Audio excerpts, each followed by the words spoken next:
social. Então, agora a parte que está sendo discutida, né? Eu queria fazer a pergunta do nosso acho que está com equinho, será que tem como tirar? Precisa desligar alguma coisa aqui, não? Estou tentando entender onde está. Mas Não, agora aqui está transmitindo, né? Aí a transmissão aqui está retorno crítico. Mas é que para a gente ouvir quem, se alguém falar na internet, tem que ficar a tela. eu descobri, fala. Foi. Continua, é aqui, né? Segunda Acho que esse computador vai estar com volume. Mas é que tem como, se alguém falar lá, a gente não vai tirar o som. Durante a fala da Magali, a gente pode ter só.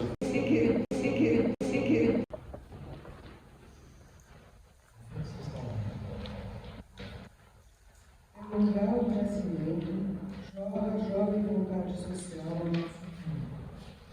Esta vontade social procura as formas e os objetivos que nascem no espírito. Rumo ao local da morte, abre-se a trilha que se escolhe a si próprio, para aspirar pelo despertar do espírito. Esse aspirar pelo despertar espiritual procura a força que o tornará fecundo na ação social. Despertando-se um no outro, mantém-se aberto o portal do nascimento, que se cerra a quem se isola.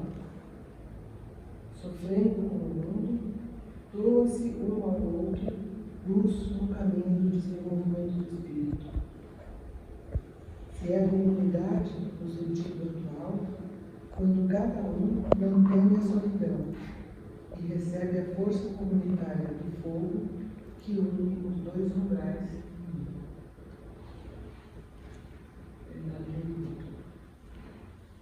Então, queria dar entrada para a nossa atividade de agora, que é a palestra da Magali e do Paulo.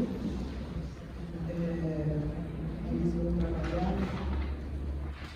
com um tema que é a contemplação dos fluxos espirituais anímicos nas relações na formação originária do Brasil. Então, eu queria apresentar a Magali, que vai ser historiadora de origem, mas ela também foi educadora, né? Ele fez formação em Altos e sempre continuou com o trabalho de pesquisa histórica, né?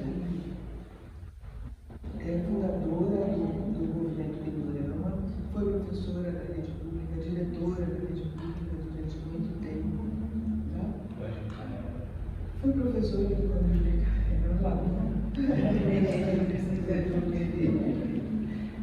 é minha querida colega, minha querida amiga desde o tempo de faculdade. E ela vai apresentar hoje esses resultados da pesquisa que ela vem realizando dentro do contexto do movimento Pindorama. Coisa? Mas você pode apresentar algo? Você tem microfone mesmo. Ok, obrigada. Tudo certo? Vamos lá? Vou chamar o Paulo, meu colega do trabalho de pesquisa, e ele vai se apresentar para vocês. Eu sou Paulo Estante, faço parte desse grupo que vamos estudar os fenômenos sociais, contribuir para que o mundo melhor possa surgir. E nisso a gente vem nesse esforço de contemplar os fluxos, né, os fenômenos sociais e a origem de certos fenômenos. Daí a Magali, quando anunciou a pesquisa dela no nosso grupo, eu imediatamente senti vontade de contribuir de alguma maneira para esse trabalho, né? Trazer essas imagens de contemplação para o nosso grupo todo, contemplar também. Eu sou consultor de negócios e projetos, sou pedagogo também, pedagogo de emergência, e estou por aí, fazendo novos experimentos sociais. Obrigado. Bom,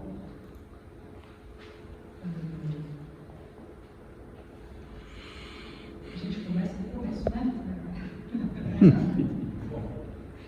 Tem que ficar nessa linha que é isso. dia aos presentes, bom dia para vocês que estão lá do outro lado da tela. Eu não estou enxergando vocês. Estão aí mesmo? Não sei o nome de todos que estão aí. Eu vi, tem a Edna, eu conheço. Eu queria saber mais quem eu conheço que está aí. Por isso que eu queria, é importante do que eu vou falar com quem eu estou falando aí. Porque faz parte do trabalho que eu estou apresentando. Além da Edna, eu preciso saber quem está aí. Por favor. Eles não conseguem colocar isso. Porque se puder apoiar, enxergar um pouquinho Não isso. consigo, gente, por conta da apresentação no slide PowerPoint, está conectado com o aplicativo do Paulo, a não ser que ele faça.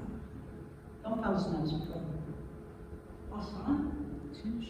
Evelyn França, Chico Feitosa, Edna Blaich, Eduardo, Marcique, Fernanda de Paula, Joel Canela, Leila Canela, Luísa Azevedo, Marcos Manuel, Marite Sheik, não sei se assim se fala, Mônica, Priscila Brito, Rosana Brito, Soraya Calheiros, Suzana Abrantes. Tá bom. Bom,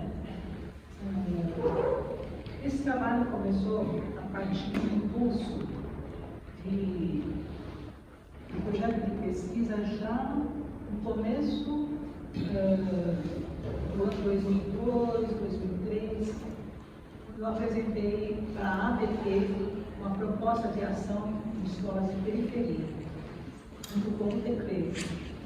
E quando eu perguntei quem está presente, na seção de ciências sociais nós temos uma colega chamada Lúcia Sigo. Eu vi o nome dela na inscrição. Né? E a Lúcia, ela foi diretora financeira da ABT. E na época que eu apresentei o projeto, a Lúcia nos ajudou muito na sua aprovação. E com o dinheiro que eu recebia, esse projeto caminhou a partir da minha atuação como diretor de escola. Eu sou historiadora e sou pedagoga também, graduada e licenciada na USP também. Então, eu tenho essa formação e por causa dessa formação que eu consegui o cargo de diretora. Porque você tem que ser pedagogo também, né? E as outras formações que eu fiz do pós-graduação, minha especialização, também foi pela carreira de servidor público.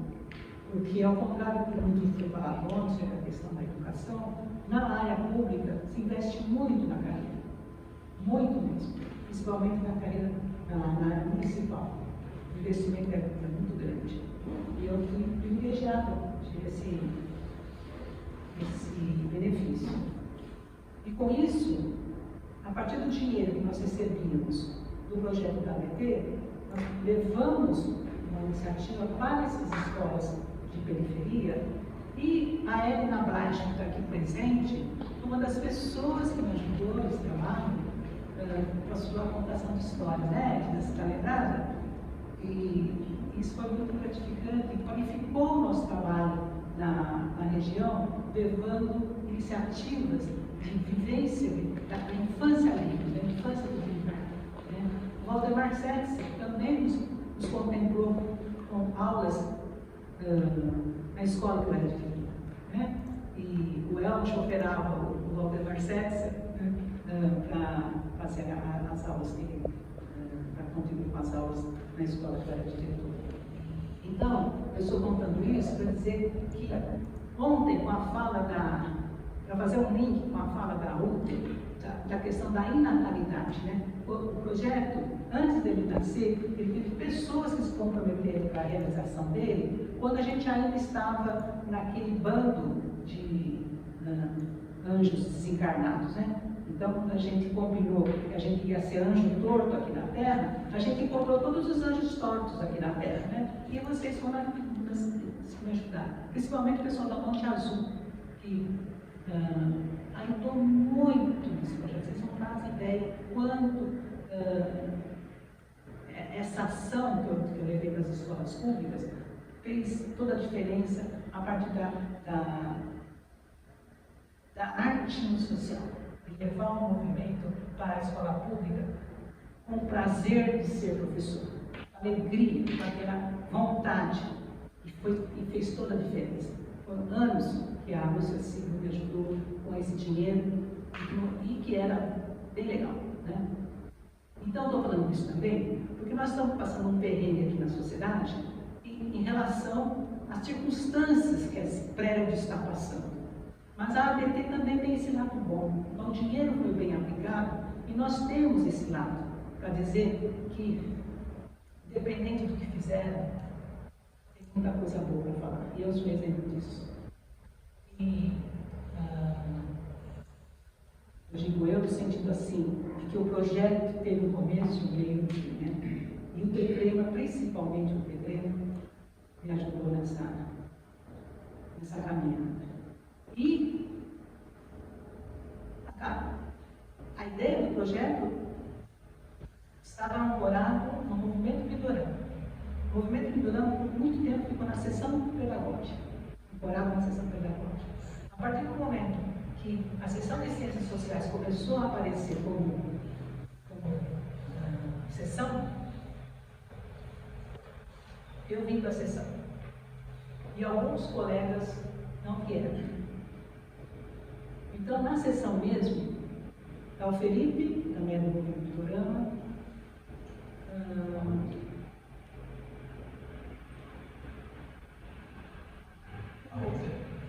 a outra, sim. Chico Feitosa tem o compromisso de trabalhar com a questão da antropologia do mundo. A Zulane está presente, que ela também ajuda bastante. E eu estou trazendo isso para vocês para dizer que essa inatalidade, ela teve um compromisso. E ela está se realizando na atualidade. Quando do começo dessa sessão de ciências sociais, aqui nessa mesma sala, em 2017, 2018, né, Paulo? A gente estava aqui, né? Quando foi falado que a ideia era, a partir do começo dessa sessão de ciências sociais, elaborarmos um projeto de pesquisa, eu levei a sério. E eu fiz um projeto de pesquisa e trouxe aqui. Estávamos no círculo, né, com os membros, e eu fui a única que trouxe o projeto. As pessoas falaram sobre o projeto, mas ele escrito, passo a passo, com proposta, eu fui a pessoa que trouxe. Porque eu já estou comprometida com a antroposofia no Brasil, desde quando a gente era anjo torto. A gente combinou de fazer isso, né? Viu com algum tempo, né? A gente combinou de fazer isso. Estamos fazendo. E quando eu falei sobre isso, quando eu apresentei o projeto, o Paulo se sentiu chamado. Eu passo para o Paulo as impressões que ele teve a partir desse momento. Paulo. Bom, eu vou ser bem breve, mas bastante. Eu não fui breve. Não, eu vou ser breve. O tema do surgimento do povo brasileiro, tudo o que tem em relação ao que estava de plano no cosmos e o que tenta se estabelecer no mundo, especialmente nas regiões do Brasil, isso me chama muito, porque eu tenho uma relação muito forte com os projetos sociais e a questão social, né? Eu gosto de trabalhar nos ambientes onde os processos são claros, as coisas acontecem, tem um fluxo monetário acontecendo, mas eu também sinto necessidade de trabalhar naqueles ambientes da comunidade que precisam de desenvolvimento, né? Isso também é uma questão fundamental.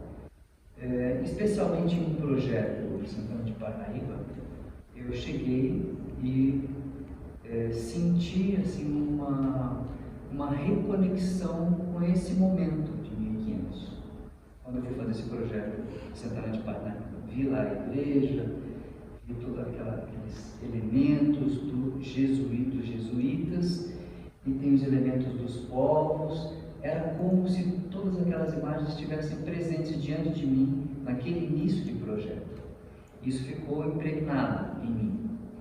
Então, a a relação do desenvolvimento do eu com a metodologia pedagógica, com os processos missionários, etc., isso mexe muito comigo. Essa pergunta de como em uma comunidade eu posso reconhecer na comunidade eus que trazem a solução para a própria comunidade. Isso para mim é um paradigma, né? Eu olho a comunidade como olhar. Nessa comunidade tem talentos e recursos locais para o seu próprio desenvolvimento. Esse é um jeito de olhar e de entrar na comunidade. Mas existem outras formas de entrar nas comunidades. E a gente tem registros. Daí, quando a Maria falou da pesquisa da Maria, internamente. Essas imagens precisam ser materializadas, né? Quando ela falou, tive a reconexão com essas imagens que eu tive ali, e aí eu falei, gostaria de auxiliar a Marli no desenho dessas imagens. Eu sou o desenhista da Marli. É isso, né? E na época, quando isso começou, o Paulo era diretor da editora Filosófica. Nos reunimos, né, com toda aquela ocupação que a Maria acho que também já foi diretora da editora Filosófica, sabe? Muito de trabalho também, mas ela, naqueles momentos que ele podia me atender, eu vinha cá, na sala dele a gente fazia as conversas sobre a caminhada desse projeto. A pergunta inicial do projeto começou em 2018 com aquelas questões que nós tínhamos aqui no contexto sociopolítico que a gente estava vivendo. E as frases que eu ouvia naquele contexto, porque essas frases eu conheço. Essas frases eu conheço. Eu fui pesquisar de onde vinham aquelas frases. Falava-se muito, né? Sobre a vontade de Deus, né? Eu sobre a vontade de Deus. Deus dirige essa crise. E tinha mais uma frase que agora me escapando, que era só sobre tudo vai acontecer porque é a vontade de Deus. Tinha umas frases assim que eu tinha anotadas. E quando eu fui pesquisar, elas têm relação com todo o processo político, pedagógico de 1500, a partir de 1500, aqui nessa região que era a colônia portuguesa. Né? Eu elaborei uma pesquisa com a seguinte ideia, que foi assim da Berlioz. O vivo nasce do vivo a partir do germe. Essa foi a ideia que o Goss trouxe para um trabalho que nós fizemos aqui nas Ciências Sociais. Eu peguei essa frase e comecei a desenvolver o que nós tínhamos de vivo, e que era vivo, e quais são os germes que estavam naquele contexto de 1500, que com a chegada dos povos europeus, e depois, um pouco mais para frente, a partir de 1549, chegaram os jesuítas, como essa frase entrava nesse contexto do modelo jesuítico de educação para a colônia. Como se pensava a educação e como essa frase se encaixava no vivo, nasce do vivo, a partir do germe. Conversando com o Paulo, isso foi amadurecendo, foi pensado, né? E eu trouxe aqui um registro do que a gente vai passar aqui no telão também, mas para vocês verem a ideia que foi sendo desenvolvida a partir do que eu conversava, ele ia também me ajudando a fazer um modelo visual da realidade da colônia a partir das forças espirituais. E esse foi o diferencial da pesquisa. A gente tinha aqui uma proposta de educação super rígida, super clara. Os jesuítas queriam educar para que os povos indígenas deixassem de ser o que eles eram e passassem a ser o que aquela proposta pedagógica queria que eles fossem. Quais as forças espirituais que estavam atuando para que isso acontecesse? Tinha que pesquisar, os arcanjos da época. E isso foi movimentando o nosso trabalho, foi trazendo as ideias de como é o caminho.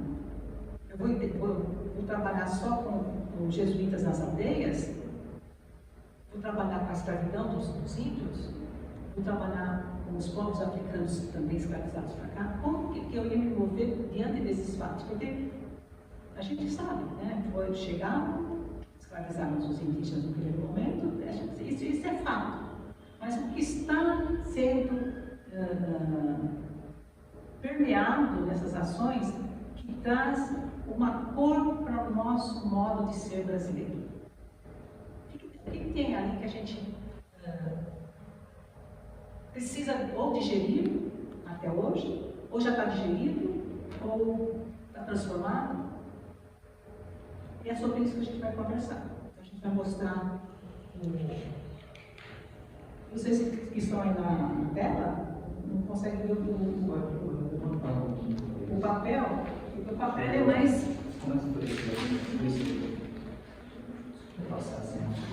Vou passar na frente da câmera. Mas... Não, a gente vê alguém, não tem problema. Dá para ver, né? Sim, eu vou chegar eles lá, ó. A gente consegue ver direto.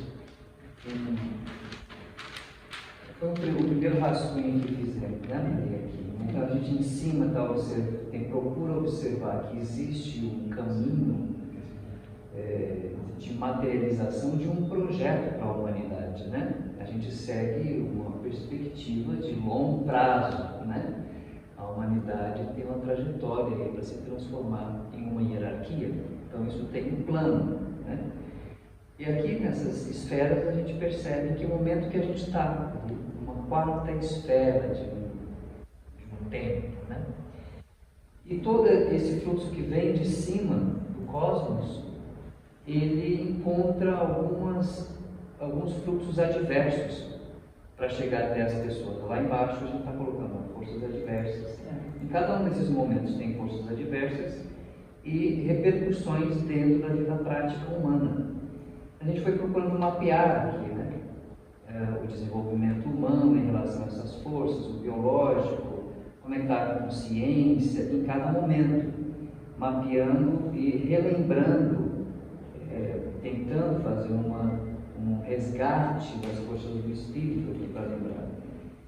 E percebemos assim que quando algo que está planejado para acontecer no mundo físico não acontece, dá espaço para um outro acontecimento, nada fica vazio, né? Pode ser. Então aqui embaixo, a gente, dessa primeira imagem, elaboramos uma outra imagem que a gente vai compartilhar com vocês agora, mais definida, né?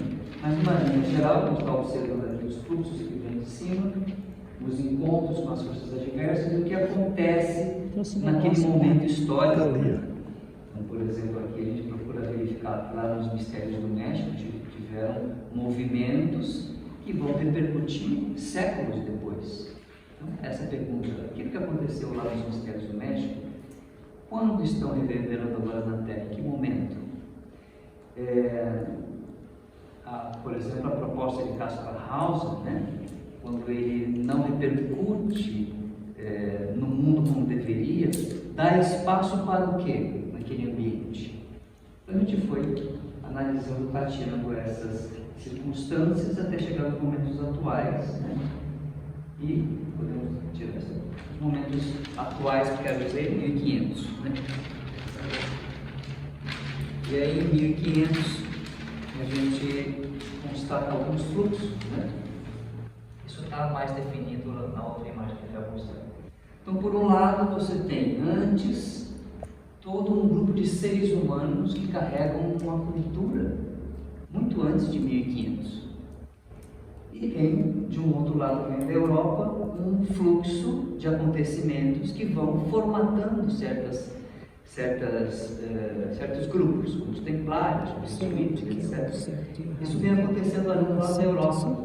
E aí, em 1500, esses fluxos se encontram, de uma certa forma, nesse local chamado Brasil, né? E a partir daí, o que a gente consegue observar desses dois fluxos que se encontram no Brasil? E procuramos imaginar o que acontece em cima, que tenta repercutir embaixo, para a gente tentar tatear alguns fenômenos. Basicamente é isso, né, Maria?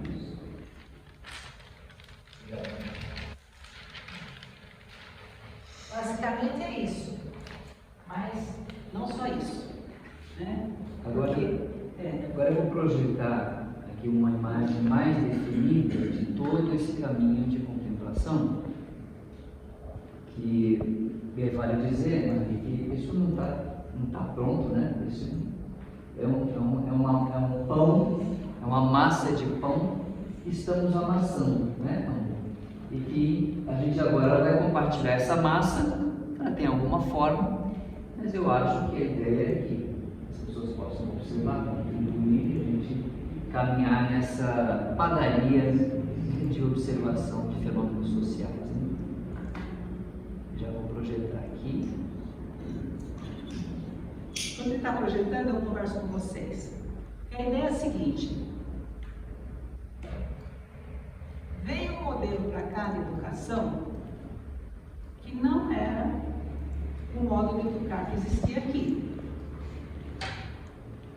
A forma de educar dos povos originários, ela é passada a partir da dança, do canto e do rezo,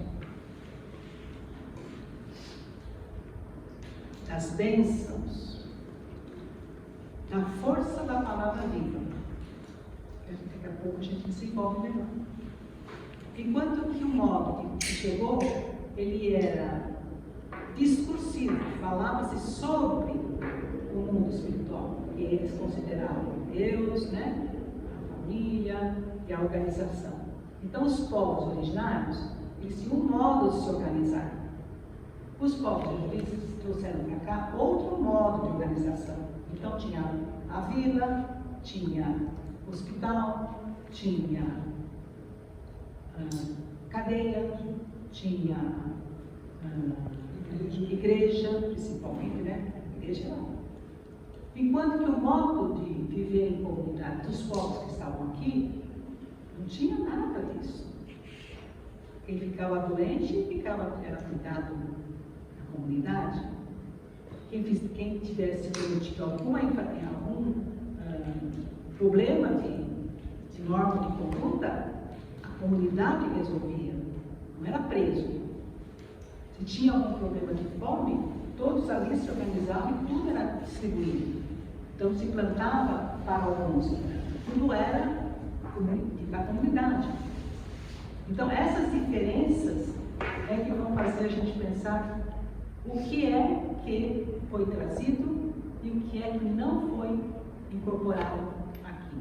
Nosso modo de ser não foi absorvido. Por que isso aconteceu? Porque só o que veio de fora é que conseguiu passar uma ideia de educação que não é aquela que tinha aqui. Por que a gente só pensa no modo de educação do jeito que escola fechada, doença, hospital, crime, cadeia, sabe? Por que a gente pensa assim? Eu estou esperando um negocinho lá para ele. Bom, Cecília, você conseguiu? Isso aqui é o quê? Tem aqui também, não tem? Tem um aí? Ah, sim. É. Tá mais fácil. Eu tenho um aqui, Mas ele não passa na slide, não? É só o letra aqui. Só esse daqui. só perto, é Só isso? aperta aí você vai apontar o outro. Tá.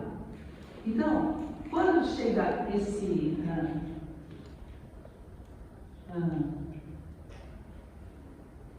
É outro slide que você quer? Não é slide, não. É outra imagem que você quer? O que você quer mostrar? ele diminui isso mais, porque está muito espaçoso, não consigo vir para o carisma, não, para alimentar. O que você quer? Quando a gente tem essa imagem, né? Eu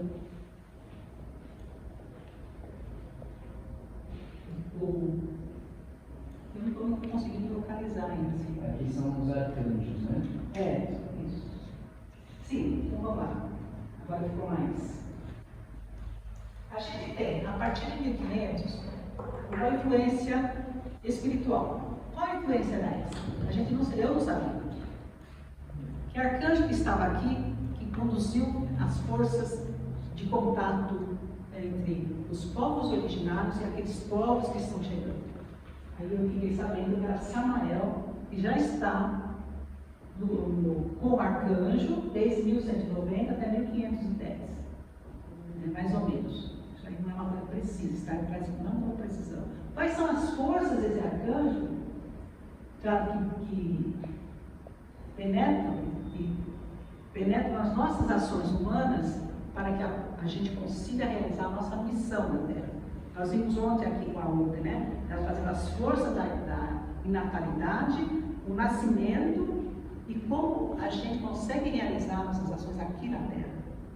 E a gente faz isso porque a gente tem um combinado, e porque esse combinado tem as forças espirituais para nos dar coragem, para nos trazer força para realizar isso. Então, de Samael a gente tem, promove a proteção contra ataques e acidentes, vitórias sobre inimigos, dons, atitude, vida, jovialidade, tem a polaridade paz e guerra, tem a questão da força, coragem, governa a coragem, proteção em relação aos perigos, acidentes e violência, religiosidade e misericórdia.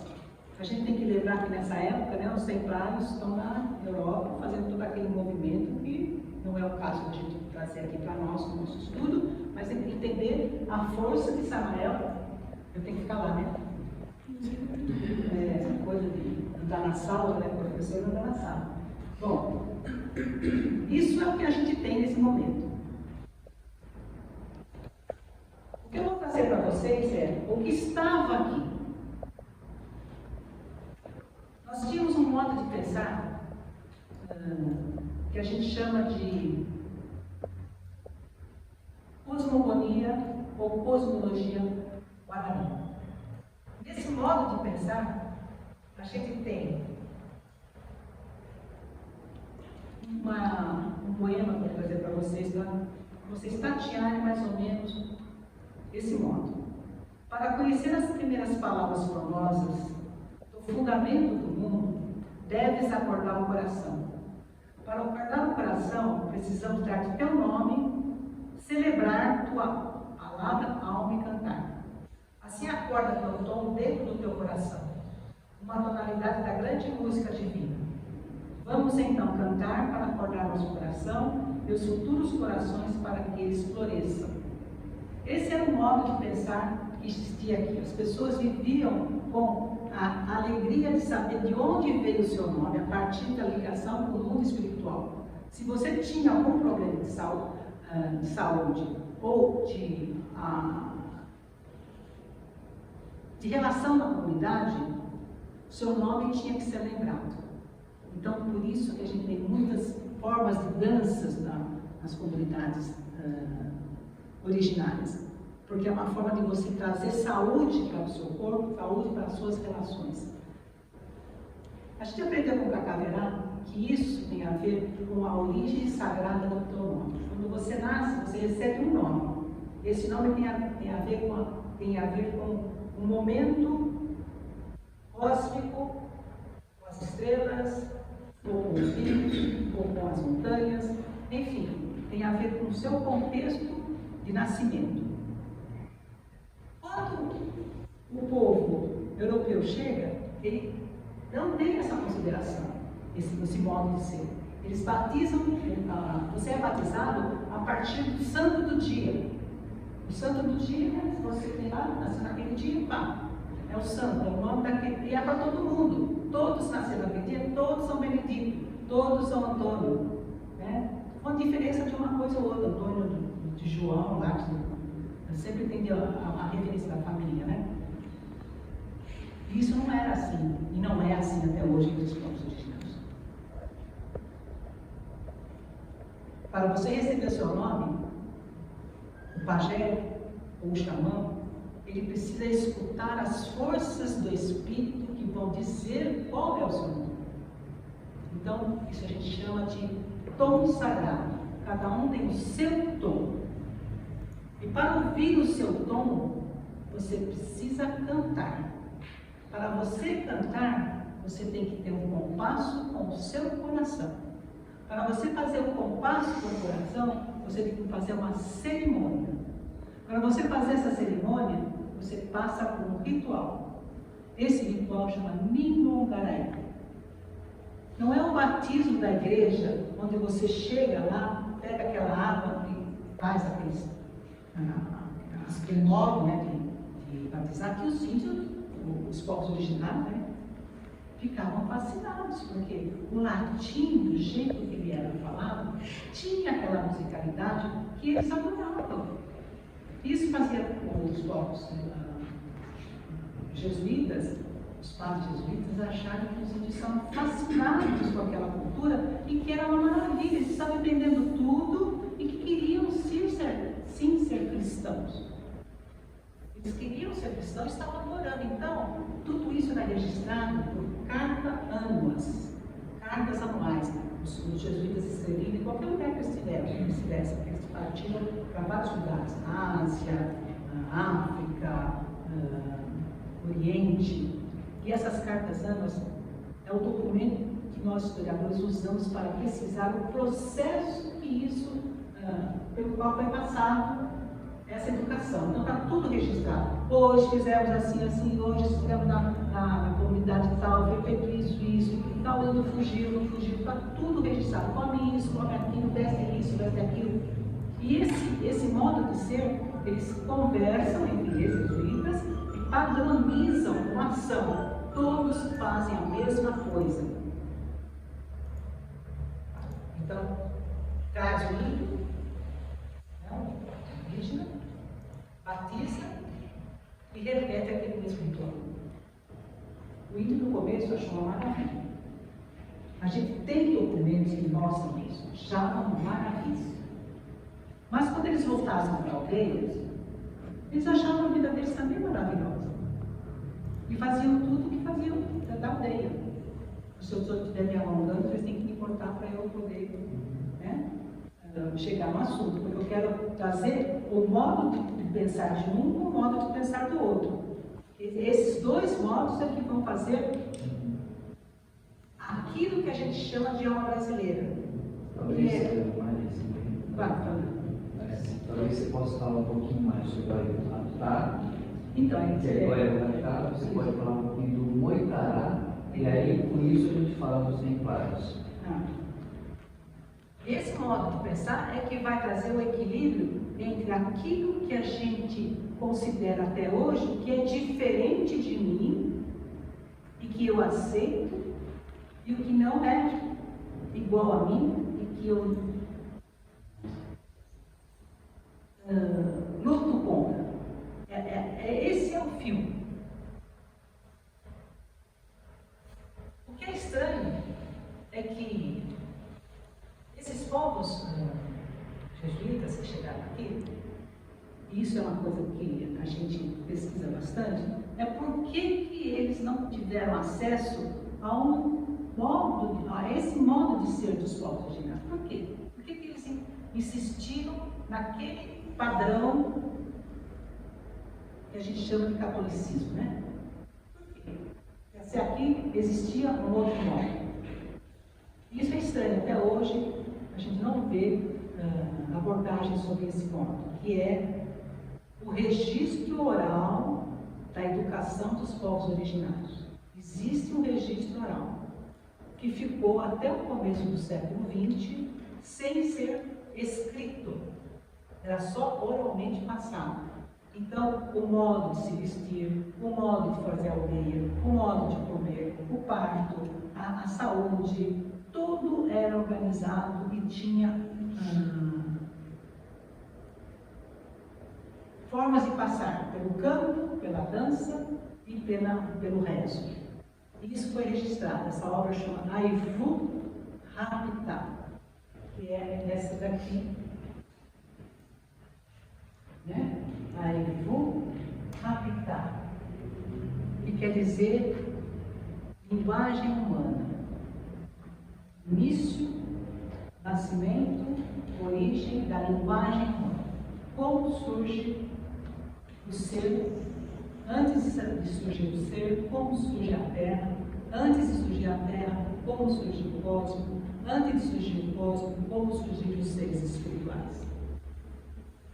E é estranho, porque o que veio para cá já veio pronto, né? Era Deus, santos, né? E anjos, né? Para cá tem isso, né? A gente tem essa ligação. Eu, por exemplo, na data de nascimento, eu tenho um nome duplo, por conta da época que eu nasci, tinha aquele festejo daquele santo, né? E essa obra, para a gente adiantar um pouquinho, que eu estou falando, ela foi registrada no começo do século XX por um etnólogo que não era de formação, porque não tinha universidade nem faculdades naquela época, estava se começando lá, e ele, em contato, o nome dele é Leon Cadogan,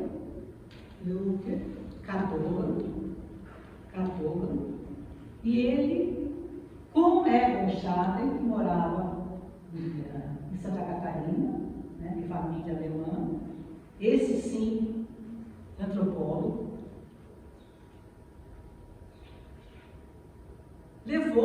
registrou a obra, levou para a Universidade de São Paulo, e o Egon Schaden é o patrono, aquele que incentivou o início da Faculdade de Antropologia na USP. Ele é o responsável. E essa obra é a primeira que se foi estudada. E a gente não sabia disso. Quando nós tivemos contato com isso no começo do ano 2000, a gente não sabia dessa obra.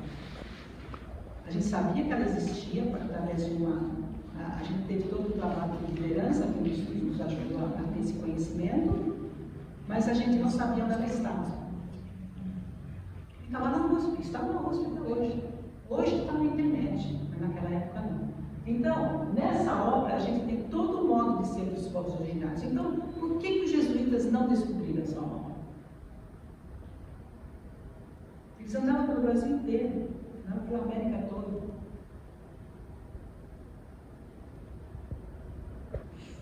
Essa é uma pergunta que a gente já tem algumas respostas, mas depois a gente vai ver. E dentro desse modo de trabalhar, os povos originários, a gente tem um exemplo, que o Paulo adiantou, que é a questão do modo de se relacionar, do modo de fazer comércio. Ontem a gente falou tanto, né? Migração, a questão do dinheiro nas escolas, a questão econômica, né? Tudo isso está registrado na Aivu Habitat. Como trabalhar o comércio, como trabalhar, compartilhar as coisas, como fazer o caminho dos negócios na América. Eles iam até o México, passavam no México. A gente tem registro que chegavam até o Alasca. Por que a gente tem isso? Para das prendas, por causa dos adereços que estão preservados, que os europeus levavam para a Europa, e agora alguns dos adereços estão voltando. Então a gente vê penas que não são daqui da América, nessa parte da América que a gente mora, né? Ou é da América Central, ou é da América do Norte. Então o comércio existia, esse Moitará, ele fazia o comércio por todo esse país, por todo esse continente. E a ideia era, povos originários eram preguiçosos, os povos originários não têm cultura, os povos originários não têm língua, não têm linguagem, os povos originários não têm construção familiar, e nada disso é verdade. Para onde eu vou? Agora a gente pode fazer uma relação com o que existia em termos de cultura, organização aqui dos templários, por exemplo. Que eles se comunicam de alguma certa forma. Bom, essa questão dos templários foi e é ainda um enigma. Em 1500, elementos. A gente sabe que o principal comandante das navegações foi Cabral. Cabral foi o último dos templários que a gente tem notícia. E por que o templário fez parte desse descobrimento? Por quê? Tem mais um dado. A missa rezada aqui foi por um franciscano, Frei Henrique. Na época, a religião dominante, o grupo religioso dominante eram os dominicanos. Por que veio o franciscano? Então, a partir dessas pistas, a gente vai entendendo o caminho dos templários na América. O caminho do objetivo do descobrimento. Não é aquilo que a gente fala, foi por acaso ou não, foi planejado.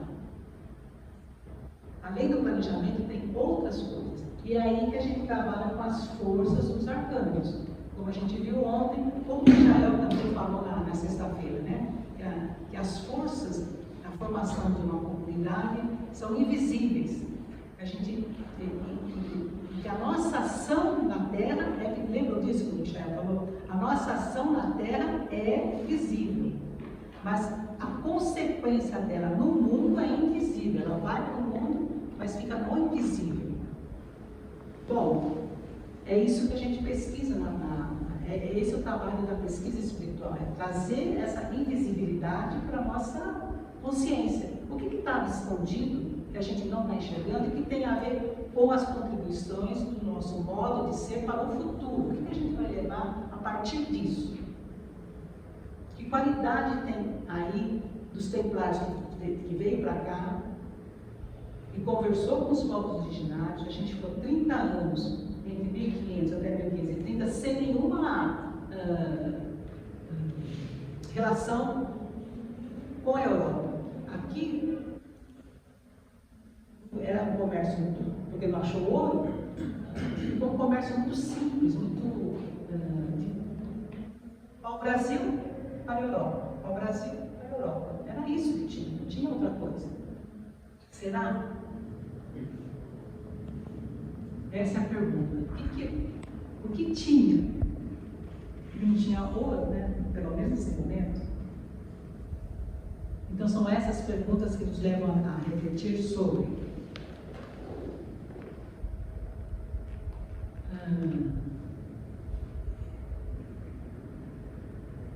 Essa dominação, esse modo de trazer esse conhecimento para cá, teve um propósito. Qual o propósito é esse? O que tem os templários, que for somado ao modo de ser Guarani, que é importante para nós nesse momento. Porque ficou no etérico dessa terra. Essas formações ficaram no etérico da terra. O que ficou? Essa é a pergunta. O que será? A gente não sabe ainda, a gente está tateando. Quais as qualidades dos templários? Uma das primeiras foi aquela questão da segurança,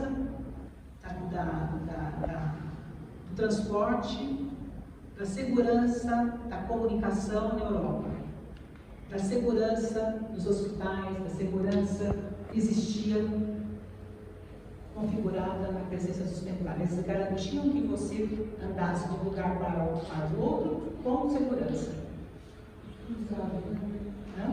Usados.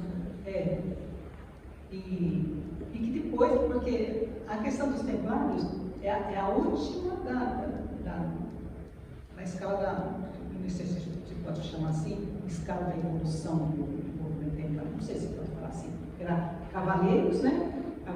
Hospitaleiros, primeiro o nome deles era os hospitaleiros, né? Porque cuidavam, os hospitais não é um hospital como a gente pensa, né? É um cuidado de escola, é um cuidado de saúde também, mas não é um hospital como a gente pensa em ideia de hospital. Né? O que mais?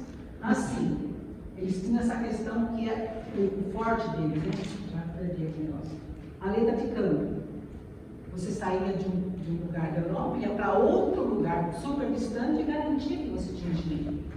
Você chegava lá e trocava. De onde veio essa ideia de transportar para um papel um valor numerável? De onde veio isso? E aqui, como é que era aqui? O modo de ser aqui era bem diferente.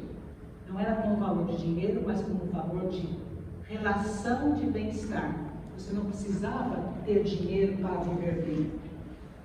Todos tinham que viver bem. Existia uma relação onde não tem um que não tenha e outro que tem demais. Era um valor de troca, mas um valor justo. Um valor que também entre os templários começa a ter essa questão do valor justo, também existe entre eles. E aqui também tem. Então, a pergunta é, nesses 30 anos eles conversavam sobre isso, não eles fisicamente, eles enquanto espíritos de projeção de alma para o futuro. Isso já é uma coisa que a gente se apoia em textos de Steiner, quando ele fala que aquilo que você trabalha na sua vida não é totalmente a sua realização na vida, são seus impulsos que você está trazendo para que aquilo seja realizado.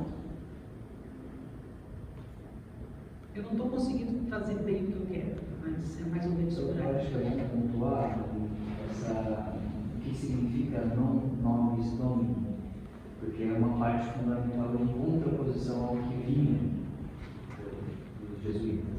Né?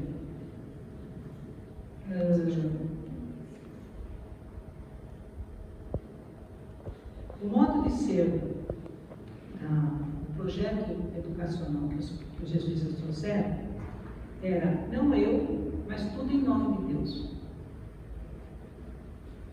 Os povos originários, eles trabalhavam porque eles eram representação do mundo espiritual, eles não tinham autorização, eles já eram, cada um era livre para fazer a sua ação, não era Deus que determinava, não era? Enquanto que para os jesuítas, você seguia aquilo que era traçado. Não eu, mas aquilo que está determinado. Então não tem o eu, mas o eu que eles acham que você tem que ter. Então você tem que ser. Como é que eu vou explicar isso? É a lei de Deus. A lei de Deus. A gente pode observar melhor isso dos jesuítas daqui a pouco, mas eu acho que é bom deixar claro esse modo de relação com o eu que tem os templários, que se comunica com o modo, a cultura dos povos originários.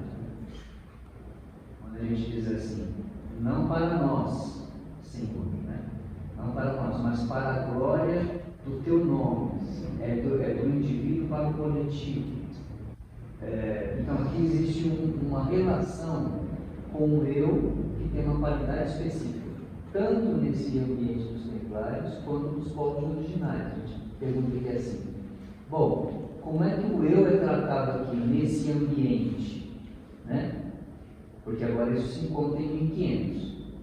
Agora, de um outro ponto, tem aqui os jesuítas, né? Por exemplo. Ó, nessa parte aqui. E isso é o que você está falando, né? Como é que os jesuítas se relacionam com o eu do outro? Né? E aí você pode... Tem muita coisa aqui para falar, né? Tem que ser aqui. Você acha? Mas o que eu acho que é bem marcante é assim, em latim, perinde ac cadáver, né? Disciplinado como um cadáver, é como tem que ser o discípulo, disciplinado como um cadáver.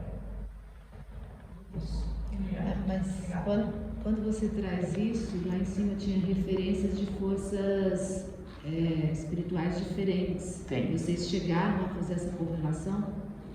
Sim, é aquela imagem que a gente viu no comecinho, que representa lá no alto tem um fluxo.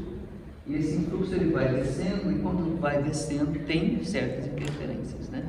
Então, aqui você percebe que tem, inclusive o Steiner no livro A Questão Pedagógica como Questão Social, ele fala, né, que as forças, esse fluxo do Cristo entrando dentro da Terra, de uma certa forma, submerge com forças bélicas também, inclusive, né? Porque quando a gente coloca aquela flechinha ali da força de Gabriel, que tem essa relação da anunciação, tudo, ela está indicada antes desse encontro que você está fazendo essa correlação com os nomes e com o eu. Então vocês reconheceram que na época de Samael, a força que influencia esse encontro é de Gabriel? Quando a gente olha 1500, e a história também, ele chama a atenção, que a data não é tão marcada assim, né? Um fluxo, né, nessas décadas de centenas de anos, mas de 1500 para 1800 é a força de Gabriel, que tem a ver com a natalidade, com o mistério do Gólgota, né? Com uma força que vem do Cristo, com sequência que vai dar nas gerações futuras, né? Essa questão física na corporalidade, e aí tem essa lição 21 aqui interessante. Você quer falar, não? Posso? Fala.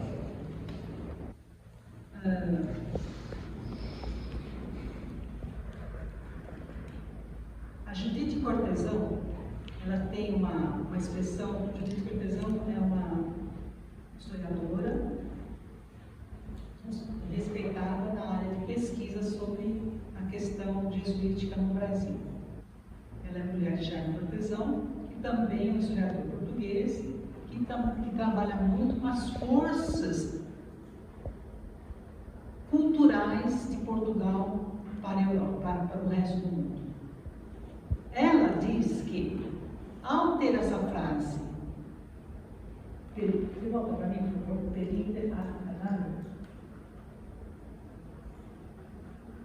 só para vocês verem. A bandeira dos jesuítas, a gente vai chamar assim, a bandeira. O modo de ser deles era, não eu, mas tudo vai ter a primeira, para a maior glória de Deus. Tudo que eles faziam era para a maior glória de Deus. Né? Não era para ele. Tanto que eles tinham lá os bem simples, né? Isso é real. A forma deles educarem era rígido como um cadáver. Essa palavra, perida, cadáver, ela vai trazer para a educação uma forma que a gente tem até hoje de aceitar o que você tem recebido da escola e não questionar. Aquilo que você recebe está certo. Você não questiona. Rígido como um cadáver. Os povos que estavam aqui, onde o aprendizado era vivo, né? Era cheio de energia. Não era nem a escola, era a própria natureza, né? Embora também tivesse lugares de iniciação, mas isso a gente talvez dependa para falar. Então, esse perinerário cadáver, quer dizer, rígido como um cadáver, é o modo como o jesuíta vai educar aquelas crianças que são indígenas ou filhos dos colonos, ou os filhos dos fazendeiros. Todos tinham o mesmo modo de ser educados.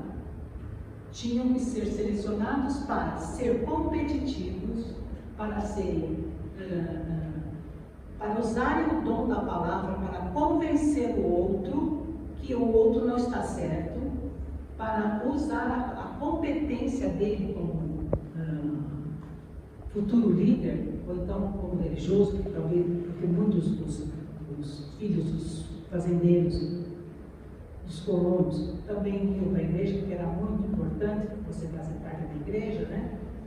Ou ser advogado, ou ser médico, ou ser da igreja, né? Profissões assim importantes da época, né? Essa forma vai trazer aquilo que está me chama jesuitismo. O que é jesuitismo? Para a gente entender isso, é aquele que autoriza o modo de você pensar. A sua competência, eu autorizo, você está certo, isso aí está correto.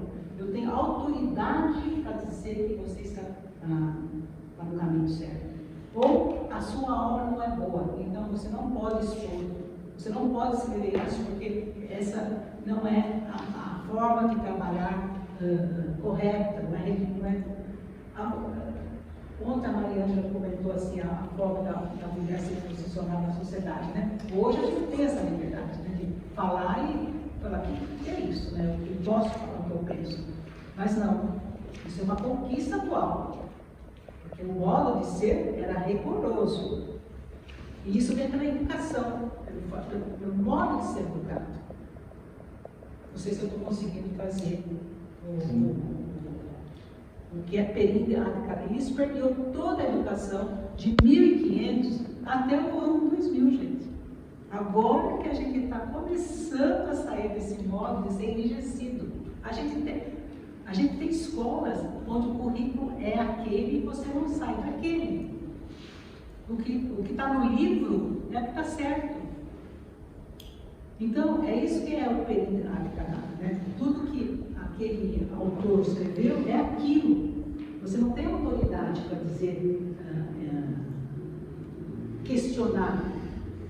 Hoje a gente está questionando, porque essa luta já vem de muito tempo. Então, tudo que a gente conquistou no passado, hoje a gente consegue fazer mais, porque a invisibilidade dos atos que foram sufocados no passado, hoje eles estão se manifestando em todos os lugares. Então, a gente tem manifestações culturais de liberdade em todos os lugares. Não é uma característica do Brasil, porque eu te falo, Guilherme, né? Eu tenho uma dúvida em relação ao estágio de consciência. Aqui no microfone. Lembrar sempre de falar. O pessoal costuma ouvir vocês, tá? Eu tenho uma dúvida em relação ao estágio de consciência dos povos originários. Se, por exemplo, eles se encontraram na mesma alma da razão que os europeus, e como seria isso? Então, se colocando na condição de colonizador, se isso for verdadeiro, né? Um está na alma da razão e o outro talvez não esteja. Como é esse contato? Quem deveria ser essa razão? Essa é uma pergunta ótima. Ela é motivadora do trabalho, né? Porque se a alma da... O Brasil foi... A América é descoberta na passagem da época da alma da consciência, né? Por isso que é a época moderna. A gente estuda em história, a gente estuda época moderna. Então, nós fomos introduzidos nessa chamada civilização na época moderna. A alma da razão, se não era bom para eles, por que nós estávamos na época da razão? Ué, o mundo é mundo, os arcanos estão lá, eles vão atuar só na Europa? Só no hemisfério norte, no hemisfério sul não tem anjo. Então, eu estou conversando, porque isso que é o periádica cadáver. Percebe? Essa forma jesuítica de conduzir o nosso modo de pensar, que a gente não reflete. Ora, se a alma da razão tinha passado lá, por que não vai passar na América do Hemisfério Sul? Nós não estamos no todo? Os arcanjos estão atuando para todo mundo? Ah, você é índio, então você não tem arcanjo, né? Não tem alma. Então, essa pergunta é legal também. Porque quando a América é descoberta, a gente já não tinha mais alma. Eles também não tinham. Nós não temos alma no hemisfério norte, desde 879, o Concílio de Constantinopla. Desculpa.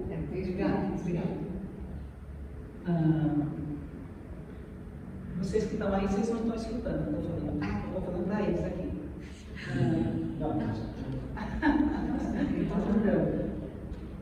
Eu estou muito cansada, porque foi difícil preparar tudo isso. Então, minha capacidade de pensar está lenta hoje. Mas normalmente eu sou rapidinho. Senta um pouquinho. Corpo, alma e espírito foi proibido a partir de 1879. A gente só tinha corpo e alma. Toda essa civilização que veio de lá para cá, passando pela razão, ela só foi construída com corpo e alma. Todos nós. Nós estamos lá, porque nós reencarnamos, né? Somos reencarnados. Então, quando chega aqui, A Judite Cortesã fala isso, a Letrina fala isso. Como assim os europeus chegam aqui e encontram a felicidade, encontram a alegria, encontram um povo feliz, pelado, amando, comendo e vivendo bem? Ora, isso não é a coisa do paraíso? Mas o paraíso não existe mais.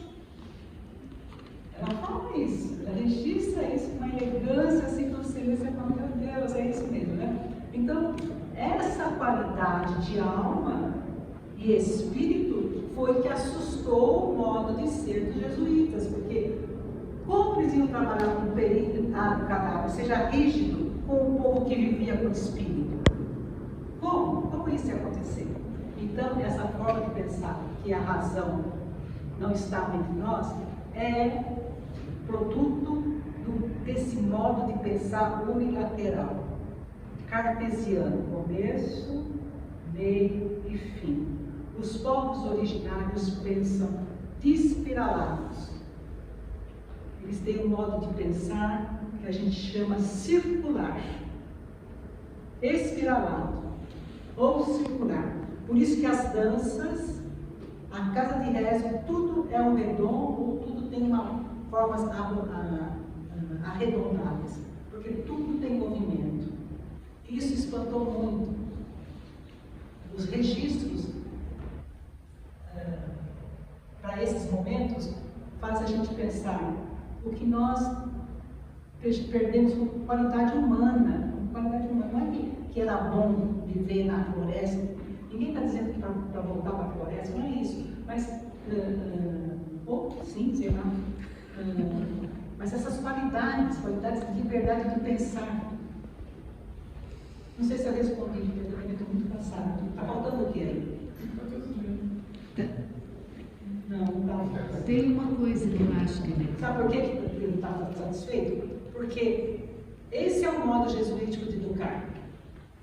Deixa eu entrar na sua pergunta. Você tem uma pergunta, né?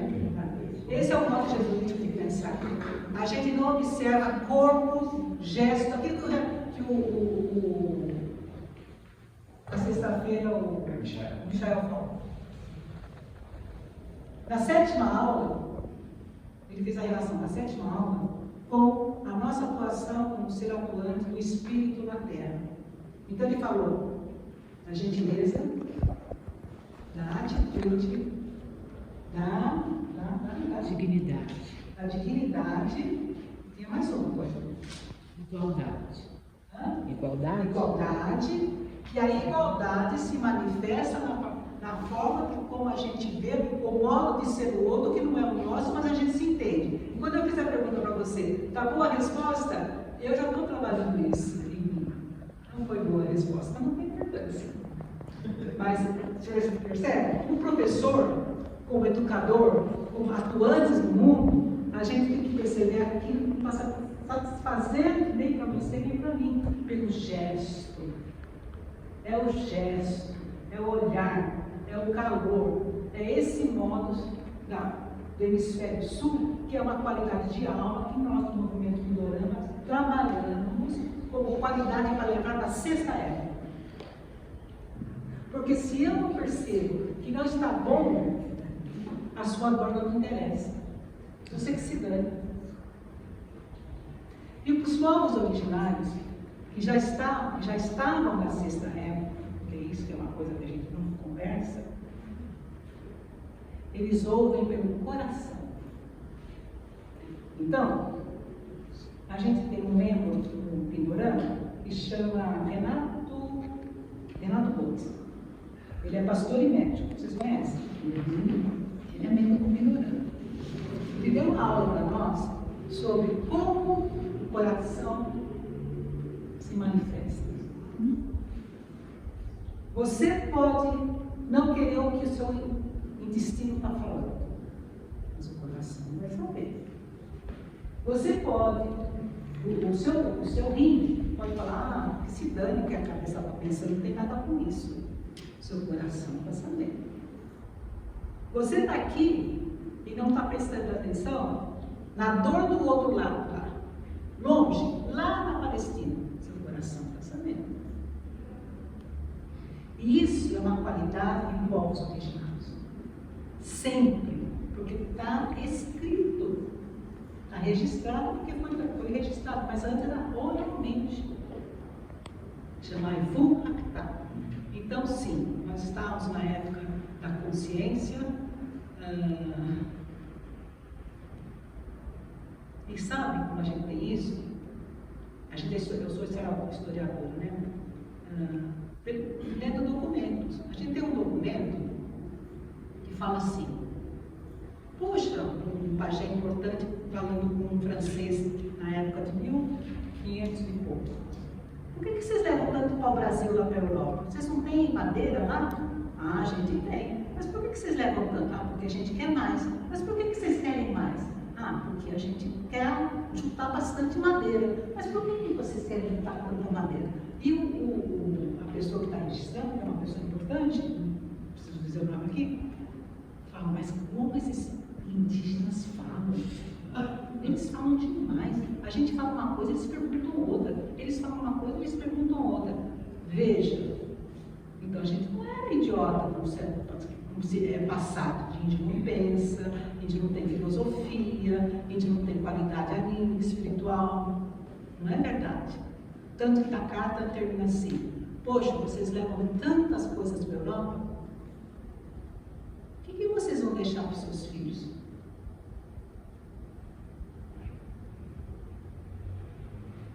E vocês estão tirando tanta madeira daqui e levando para lá, o que vai ficar para os seus filhos?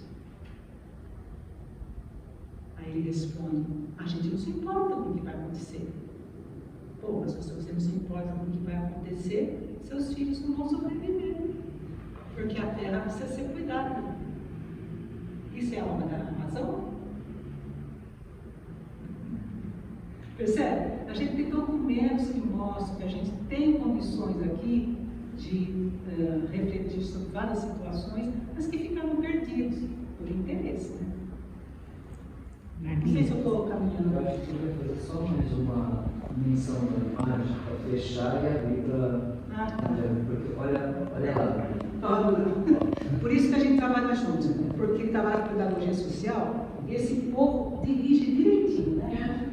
Só para a gente fechar a imagem aqui, olha, porque de um lado a gente está considerando o que existia na África, nesse mesmo momento, né? E lá na África, o povo do continente africano também tinha uma identidade coletiva, valores, uma organização da cosmologia e também valorizava o eu de uma certa forma, com relação ao ouvir o nome, inclusive, né? Que tem uma ligação que está aqui do outro lado, né? E aqui no livro você mencionou o livro da cosmologia Bantu, né? Eu estudando esse livro. Isso.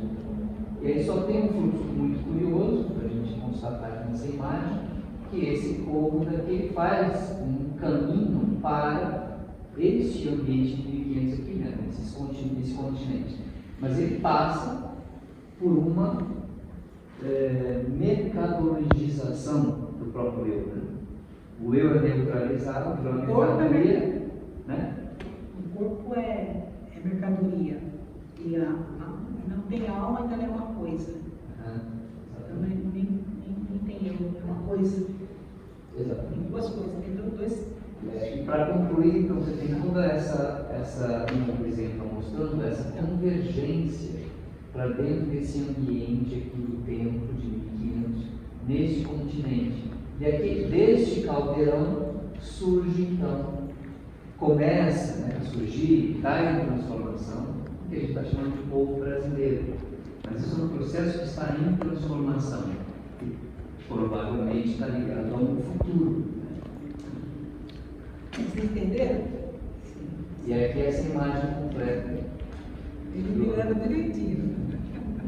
Deixar assim, só para completar. Eu vou Vocês tirar vão perguntar aqui, se da vocês querem responder, querem. Eu te ouço. Você quer que eu te ouço?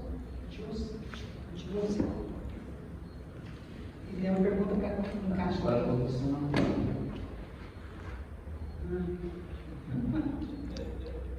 Sou boa, professora.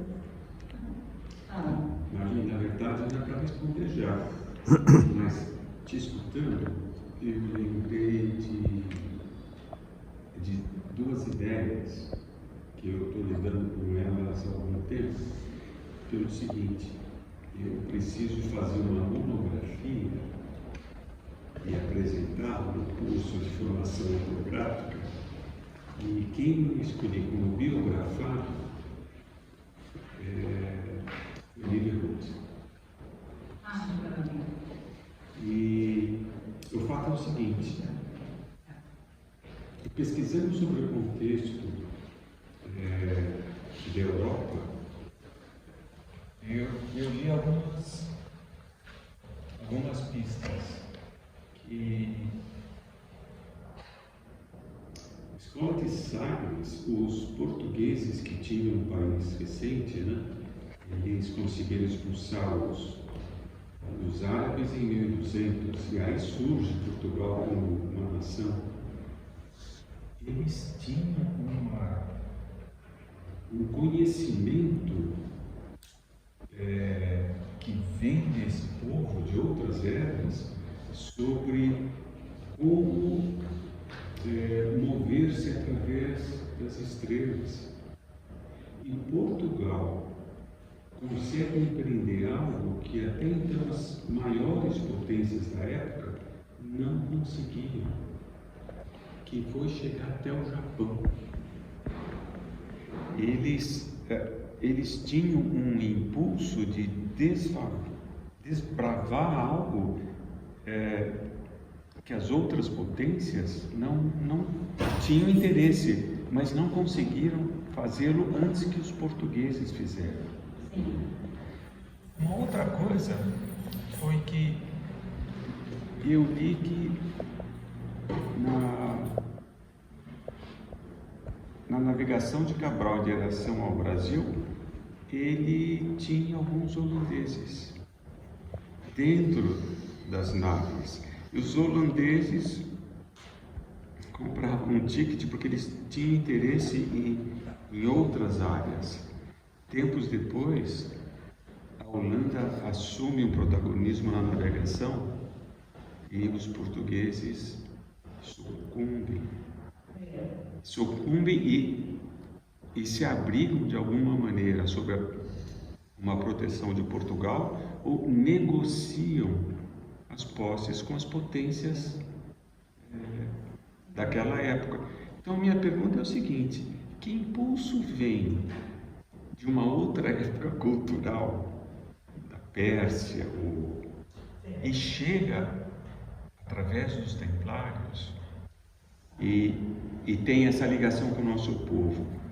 Depois, que relação existe entre essa qualidade de alma brasileira e de um povo que vem da Europa, como a Holanda, que tem um outro olhar? Eu queria passar as caravelas. Responder a sua pergunta. A gente preparou direitinho, viu, para falar para vocês, mas eu estou bem cansada mesmo, porque é um tema que mexe com forças espirituais e as forças adversas tiram a gente do eixo, porque na sequência da história da evolução está que trabalha com épocas culturais. Cada época tem uma coisa que acrescenta a outra, como você estava colocando, né? A época da razão, antes dela. O que é mesmo? Antes da razão, sensação. Isso. Então, é um próximo. Esse da caravela. Então, a gente tinha a escola de Sagres, né? A escola de Sagres, em Portugal, que é um trabalho dos hospitalários, depois os templários, os cavaleiros depois os templários, depois os cavaleiros da Ordem de Cristo. E o que veio para nós aqui, na América Portuguesa, porque a gente não é Brasil, a gente é América Portuguesa, a gente tem que sempre lembrar nisso, foi a Ordem de Cristo. E a gente não falou daquela cruz, né, ainda, né? Eu estou cansada, infelizmente perde o fio, né? Mas foi boa a sua pergunta, que a gente agora vai voltar para a questão da cruz. escola de sábios, onde esses conhecimentos foram preservados. E para você entrar lá, você tinha que ser um cavaleiro da ordem de Cristo. Você tem que ser um iniciado. Não é assim que você... eu vou entrar na marinha, vou para o exército. Não, você tinha aprovações para fazer. Por isso que Cabral eram os últimos, né? Porque a própria questão da cavalaria estava em decadência na época. Aqui, a gente tem uma amostra do registro das forças celestes, das forças do conhecimento da astronomia, que fez com que os povos portugueses fossem a ponta do conhecimento, como houve um tempo, não sei se ainda é, a parte dos foguetes, parece que são os americanos, né? Hoje ainda, né? Que tem essa tecnologia, não é isso? Eles que detêm isso. Naquela época eram os portugueses que tinham esse conhecimento. Essa obra, ela é de Jorge Colasso, é de 1922, que tem a ver com a nossa semana moderna, porque são pessoas que estão dentro desse fluxo de pensar o futuro. Jorge Colasso também estava nesse mesmo time que a nossa semana moderna também está aqui, ligada às forças de renovação da cultura. Nessa obra a gente vê a presença das estrelas guiando as caravelas. E junto com ela você vê os anjos. Não. Tem anjo ali. Tem as forças espirituais apontando as estrelas para quem era o comandante mesmo principal? Esqueci o nome dele. Amém? Que no caso aqui eu estou falando já do Brasil mesmo, né? Mas na América sim, né? Mas aqui o nosso era.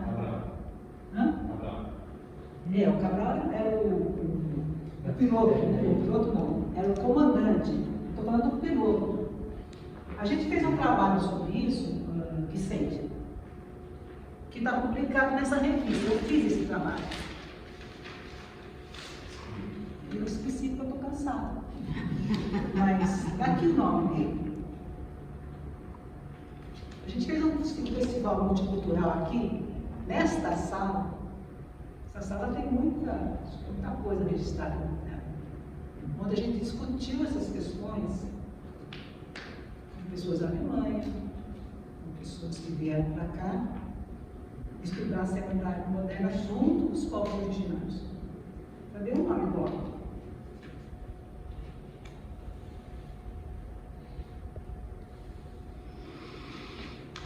A gente pode ter acesso a esse artigo, Marli, que existe. Isso aqui é uma publicação nossa. Mas digital? Tem digital? Eu não sei se é digital. Está aqui, ó. Eu escrevi isso, mas eu esqueci que eu escrevi. Sob a constelação do Cruzeiro do Sul, o mestre João Faras, físico e cirurgião, que acompanhava a comitiva de Pedro Cabral, né? Pedro Alves Cabral, registrou a carta ao rei, mostrando como ele chegava aqui a partir da configuração estelar. Aqui, ó, tem até desenho, isso, né? É muita informação, sabe, gente? De repente não é esse o objetivo, né, Paulo? A gente tem que...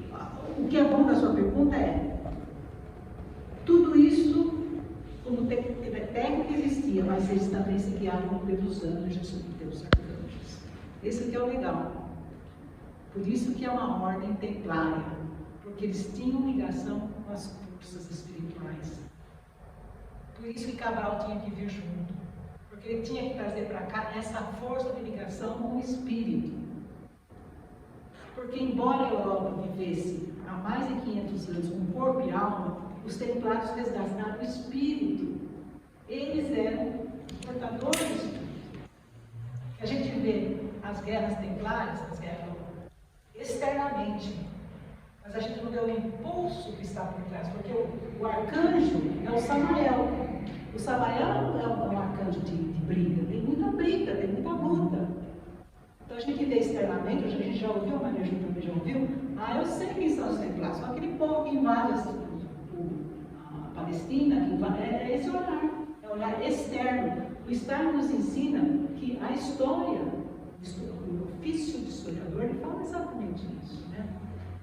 Ver aquilo que não é visível. E o que não é visível aí na sua pergunta? Né? São as forças de trimebração social. Porque aí toda ela está aí.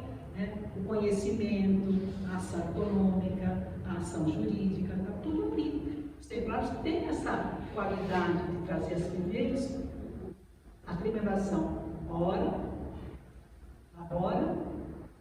e a terceira é convive, obrigada. Também já está trimebrado. Percebe? São essas coisas. E vai encontrar um povo aqui que também tem isso. Os povos originários também. E a pergunta do Paulo.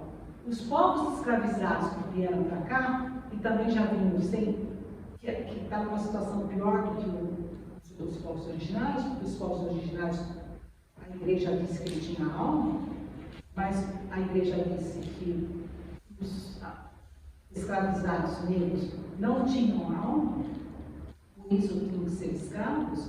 Esses vieram desnaturalizados, eles não tinham direito à própria natureza. Os movimentos atuais e pesquisas filosóficas sobre o modo de pensar dos povos africanos está bem acessível pela internet. Nós dois estudamos uma obra de doutorado difícil, mas a gente foi até um pedaço, que chama Cosmologia, tanto com estava citado lá no oficial. Que existe há milhares de anos, gente. Milhares. A gente emperrou quando a gente chegou na parte científica. A gente precisa de ajuda. Na parte teórica a gente foi bem, né? Ler a gente sabe ler. Mas na parte que entra o que você está falando, de dominação das tecnologias, de compreensão, de visão do espaço, de visão do espírito, essa a gente emperrou e a gente precisa de ajuda. Mas tem um estudioso que chama Tiganá Santana que trabalha com isso. Então, essa coisa de dizer preto, índio, não tem civilização para lá na quarta, na razão, ou lá mais para trás ainda, porque na razão a gente está no núcleo, né? Já está no núcleo, está mais na verdade, está no moderno.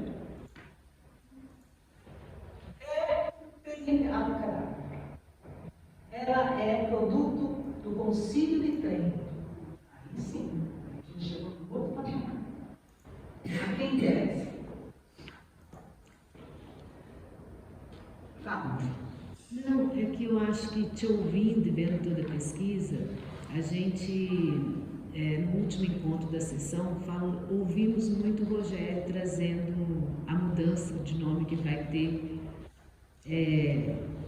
do que naquele livro do cristianismo como fato místico, do Stein, traz exatamente essa relação, né?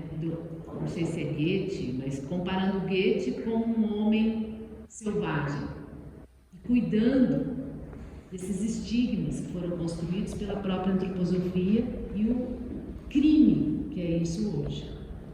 Então, para mim, quando você começou a apresentar tudo isso, eu fui lembrando dessa nossa última conversa, porque eu acho que responde um pouco essa pergunta de como é que essa força que você está trazendo, né, como que chama essa parte em latim que você fala? Dessa rigidez? O quanto essa rigidez faz parte do nosso modo de constituinte de ter aprendido, porque eu estou com 50 anos, né?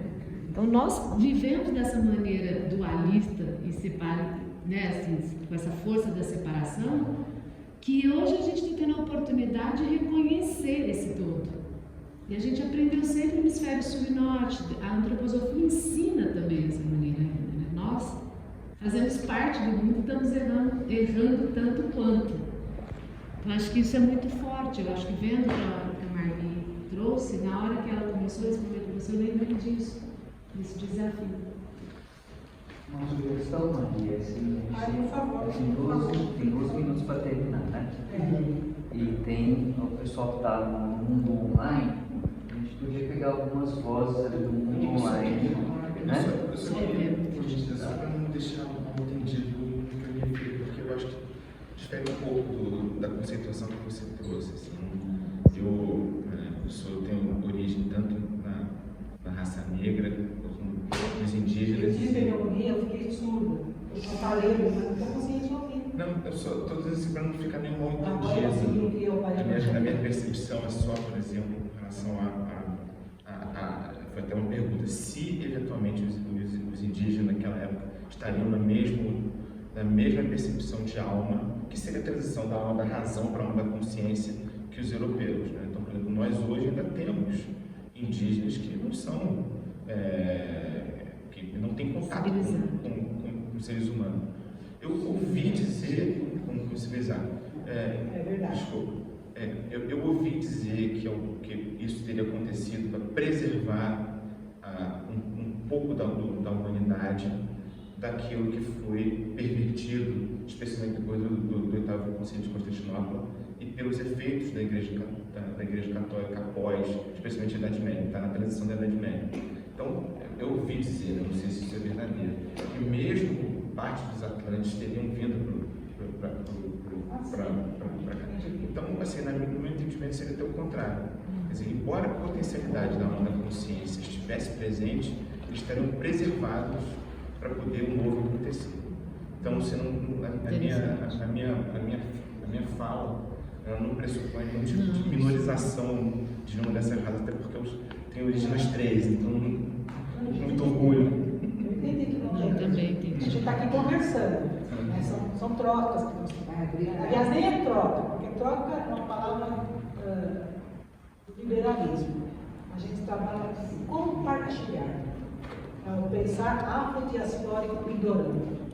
É um outro modo de pensar que a gente está trazendo do hemisfério sul. A gente está sumeando a nossa história a partir de qualidades anímicas e espirituais do surreal. Não só pela constelação, mas pela constelação da Ema, que nós trabalhamos, com a constelação do Homem Velho, com as constelações que os povos originários usaram há milhares e milhares de anos para se conectar com o mundo do Espírito. Então a gente tem muita coisa para conversar, e o interessante dessa conversa é as escolas Waldorf não trazem isso. Quando eu conheci a filosofia, eu sou cria do Galpinaz. Me receberam muito bem, porque, afinal de contas, eu era historiadora, eu tinha uma escola judaica na época, ia trabalhar na escola, e ele, né, se reconheceu, mas não me engolia, de jeito nenhum. Não com maldade, não com forçar mesmo a tal da alma da consciência, né? Porque é isso. Alguns estavam na alma da consciência, outros não, né? Então a gente tem que. É o jesuitismo, né? Existem muitos lugares de jesuitismo, né? Exato. Na antroposofia, principalmente. Steiner disse que a maior parte deles reencarnaram aqui. Essa é a frase de Steiner. Então eu tinha que conversar bastante. De vez em quando eu era chamada porque eu tinha que pentear meu cabelo. Meu cabelo hoje está de chapinha, então ele está lisinho. Mas meu cabelo era bem, porque eu era hippie na época. Então tinha uma roupa diferente, a Mariana está em prova. A gente tinha uma roupa diferente, cabelo diferente, tudo era diferente. Barbarizou a escola do Tolstói, que naquela época chamava Higienópolis. Então, de vez em quando da semana, eles me chamavam para pentear o cabelo. E simplesmente tinha que pentear o cabelo da minha filha. Aí eu falava, mas como é que a gente vai pentear? O nosso cabelo é assim, é a nossa natureza. Hoje, Tia Santana fala desnaturalização da dignidade humana. Na época eu dizia, era a minha natureza, eu não tinha o que a gente chama de gramática, de vocabulário, tem outro nome hoje em dia que chama. Literação, né? Hã? Literação, né? Isso. Não era literário, né? Isso. E os povos pretos e os índios também, os indígenas estão fazendo isso. A forma de você falar sobre eles. Tem as palavras certas. Como é que chama isso? Teve um curso na Style só para... Letramento. Eu não tinha, né? A gente aprendeu tudo na raça. A gente levava cada palavra. Eu nem sabia que eu estava sendo vítima de assédio. Não era só lá, não. Mas a gente não sabia. Hoje a gente sabe, porque isso faz parte do letramento. Só para completar, por que a missa do Brasil, a primeira missa do Brasil, foi feita por um franciscano? Tudo isso são os mistérios dos encontros, né? E que a gente, quando eles colocam para o isso, gente. Não há, né? Por quê? O que você acha? Você tem algumas hipóteses? Que foi? Quais são as suas hipóteses? Porque não, a minha hipótese é melhor que hipótese. A gente teve comprovação. Quando nós estivemos aqui no movimento Vitorano, a gente tem uma sorte no movimento Vitorano. Você acredita que veio a neta do Agostinho da Silva fazer parte do movimento Vitorano? Agostinho da Silva é o filósofo mais importante que trabalha sobre o Espírito Santo na missão de Portugal no futuro. Ele é o principal, cara. Então a gente teve assim de bandeja, sabe? A gente aprendeu muito. Fora isso, a gente tinha pessoas pós-doutor da USP que tinham prazer de vir falar com a gente, porque a gente tinha essa carinha que a gente está tendo aqui. Abrir um fio. Porque lá na USP ninguém queria saber do assunto que é a etimologia sagrada. Então a gente aprendeu com gente de ponta. Sabe? A gente sabe bastante. E aí, qual é a comprovação do franciscano? Tem a ver com a questão do Espírito Santo. Do Espírito Santo. Do Espírito Santo. Por isso que a gente tem as folias de reis, porque fica no povo isso, né? A folia de reis é a festa do Divino Espírito Santo.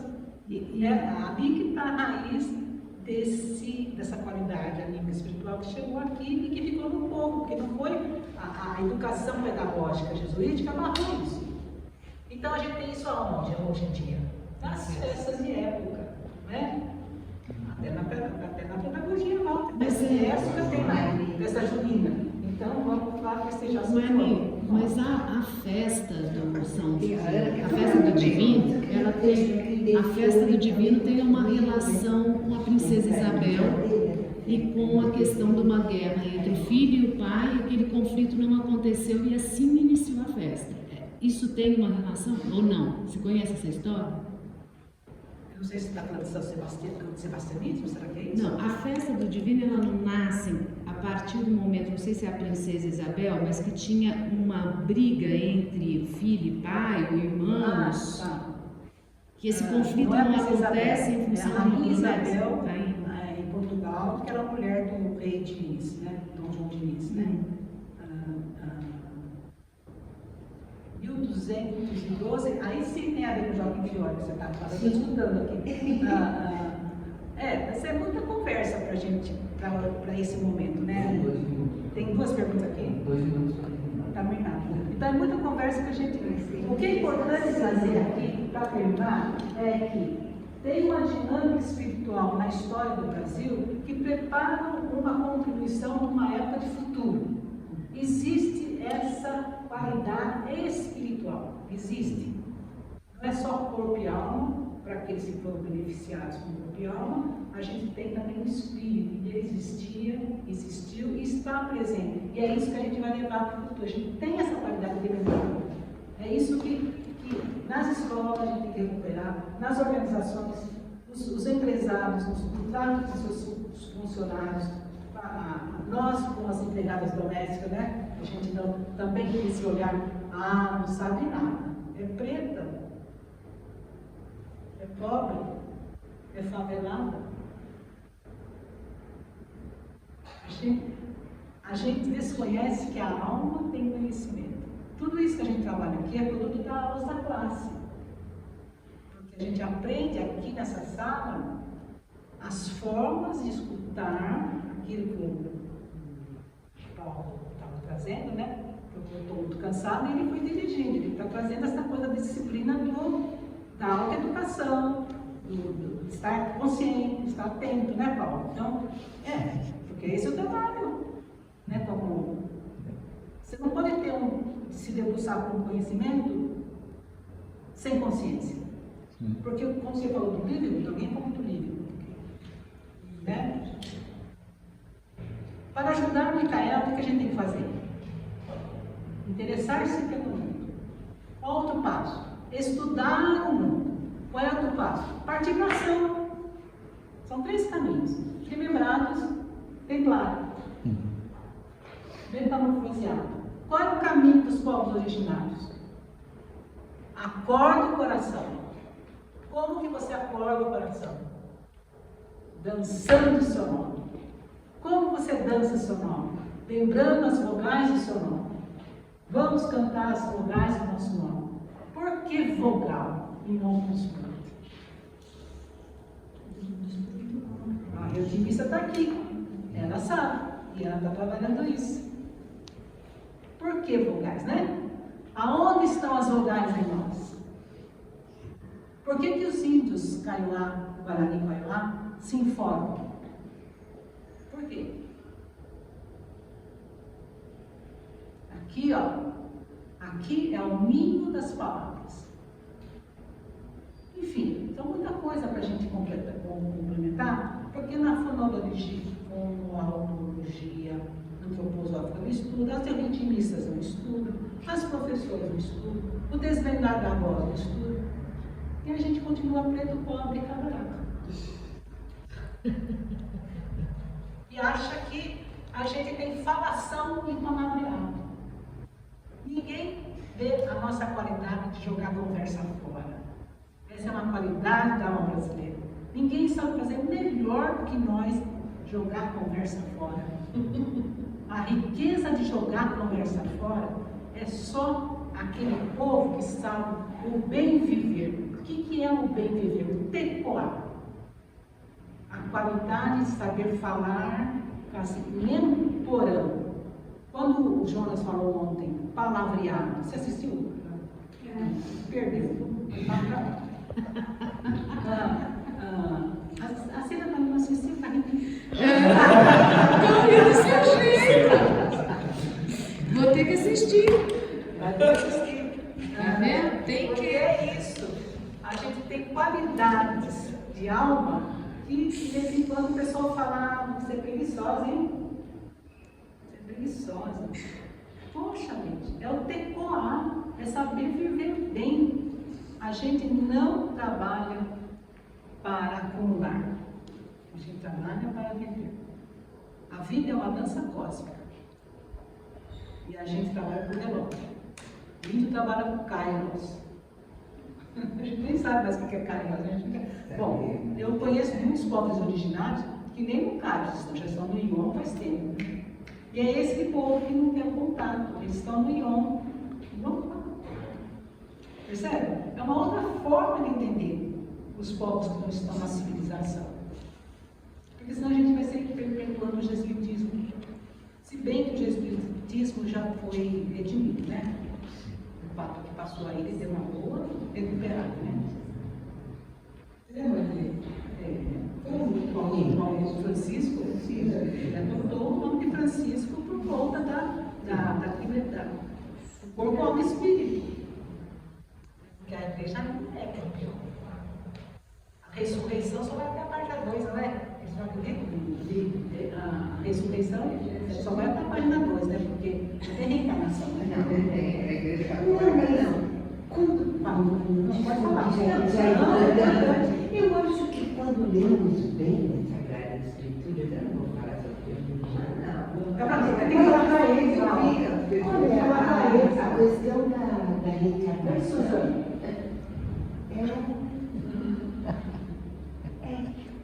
Fala. Fala, Ana. Eu falei já para a Suzana. Eu acho que é questão da gente Já estava em isso. Para ela. Então, comentário, eu acho que quanto à reencarnação, quando nós lemos com atenção a Bíblia, né? Quando pergunta para Jesus no início do Novo Testamento, né? E pergunta quem é João Batista, e Jesus Cristo diz, ele é Elias. É escrito lá, né? Eu acho que isso é um fato da reencarnação, não te parece? Quando ele pergunta, quem é João Batista, ele diz, ele é Elias. O Antigo Testamento tem a Elias, né? O Novo Testamento começa com João, né? Então eu acho que está aí. Mas uma coisa é a Bíblia, outra é a Igreja Católica. Sim, mas aqui eu estou dizendo, existe essa constatação já na Sagrada Escritura, né? Então, mas por que a gente perdeu o espírito? É porque Ariman, para ele atuar, o que a gente falou mesmo, Paulinho? Você falou para eu não esquecer de falar? Sobre a questão da atuação do Ariman, se a gente não faz, ele atua, como é que era mesmo? Esqueci essa parte que você disse. Não, que não existe a imagem, assim, não existe vaso vazio, né? Se o vaso não está preenchido por uma força ligada ao projeto de desenvolvimento da humanidade, o vaso vai ser preenchido por outra força contrária, né? E tem vários fenômenos que a gente pode constatar. Aí eu mencionei o Kaspar Hauser, que tinha uma proposta ali, e essa proposta não vinga, em contrapartida uma outra proposta ganha força lá, né? Mas são assuntos muito grandes, eu acho. Dá pra gente ir fechando já, né? Porque já é meio dia e cinco. A gente fica devendo porque eu estou muito cansada da vez. Demorei para engatar. Sim, eu sou Mas foi perfeito. Foi perfeito. Então, mas eu estou acostumada a pegar no de primeiro, viu? Vamos pensar em continuações. Mais coisas.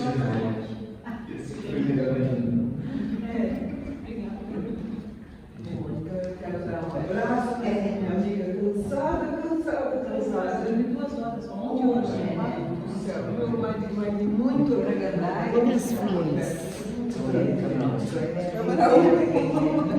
Aqui, Maria, muito obrigada a vocês. Foi um prazer ouvir esse trabalho de vocês. Eu tenho certeza que ficou muita coisa ainda para ser dita. Muita curiosidade aqui de todo mundo para saber, né, mais detalhes do trabalho de vocês.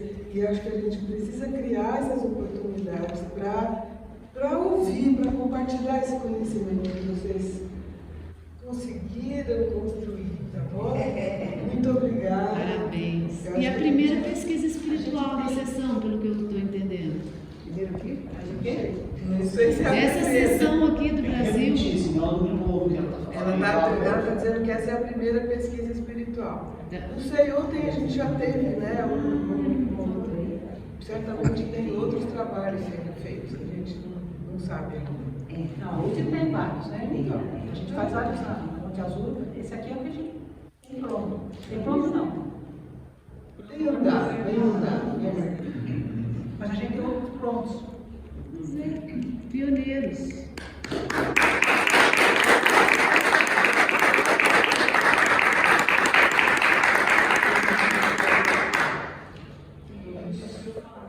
Vamos trazer aqui uma lembrança dos 2 palestrantes de hoje, amanhã, a Marli e o Paulo Roberto. A gente vai primeiramente a Marli. Agradecemos a contribuição, tanto na organização quanto na palestra, ao Roberto também. Uma para o Paulo que está precisando de flores na casa Isso, eu dele. sempre gosto de flores. A gente super agradece. Eu acho que a fala da Maria aqui no final sobre jogar a conversa fora é justamente uma contribuição, uma complementação à discussão do palavreado de ontem, né? Como que a gente coloca espírito no nosso cotidiano, né? E não cai na rotina nem na correção. Esse Os índios já sabiam fazer isso, fazem ainda e a gente está aqui perdendo. Muito obrigado.